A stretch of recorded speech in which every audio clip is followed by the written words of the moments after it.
Alongside Eric Kane, I'm Austin Price. The VolQuest.com positional previews roll on, talking about the wide receivers.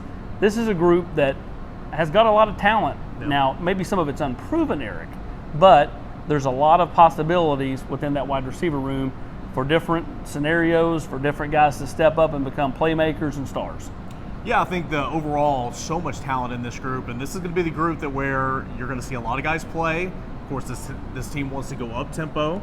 Going to be using a lot of wide receivers, a lot of plays at one time, and it's led by two guys at the top, and Bayless Jones Jr., who is an upperclassman, of course, came over from USC prior to last season, and then Jalen Hyatt, who missed much of spring, but you saw what he could do at the end of last season, a highly recruited guy, and can really stretch the field vertically. Both those guys, speed demons, but behind them is kind of the story that I'm looking to see unfold in camp. You saw Jimmy Callaway have a fantastic spring. Can he step up and be that number 3 receiver? What about Jimmy Holiday? Banged up a little bit, but very talented. Cedric Tillman had a nice spring.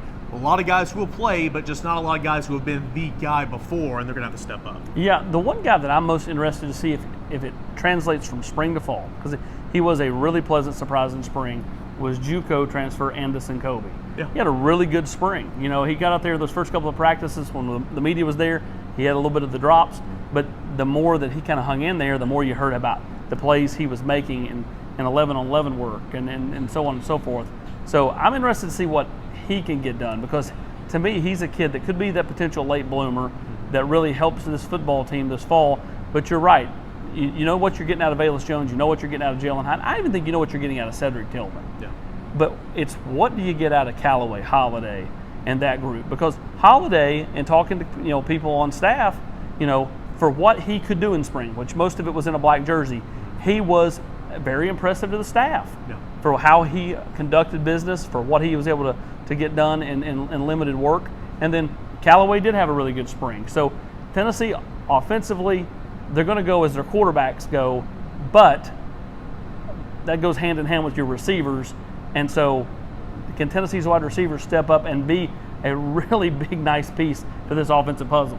Yeah, and then that's the challenge. And you talk about Jimmy Callaway, Jimmy Holiday. I mean, those guys will play factors in special teams. They're going to be utilized trying to get the ball in their hands.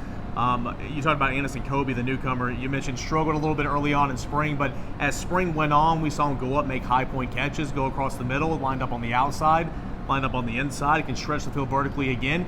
He might be a guy that, again, as you said, late bloomer, takes a couple of weeks to get his feet under him, but comes in and plays a big impact. What about another newcomer in Walker Morrell? Battled some injuries, a guy that lined up in the slot.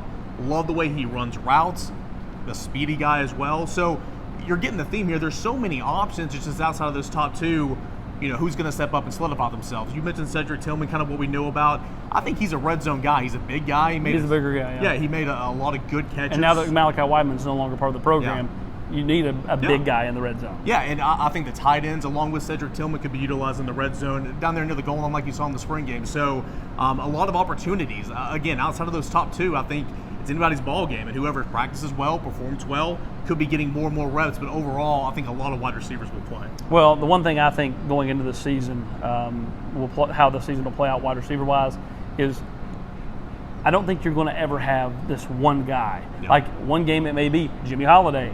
The next game it may be Cedric Tillman or Jimmy Callaway. Yeah. There's not going to be a one or two guys that dominates the yardage, dominates the catches. I think Bayless Jones and Jalen Hyatt, they'll have good years, but I think there'll be at times where they'll kind of disappear and other guys will step up. So I think it'll be, I don't think by committee is the right way to frame it, but I think that it's just a big Thanksgiving Day table and everybody's going to eat at it. Yeah, and that's what you want if you're Josh Heupel, if you're Alex Golesh, and you're a Tennessee fan. You want more and more people getting the ball. They're hoping to run more and more offensive plays. Last season, Tennessee averaged only 69 offensive plays per game.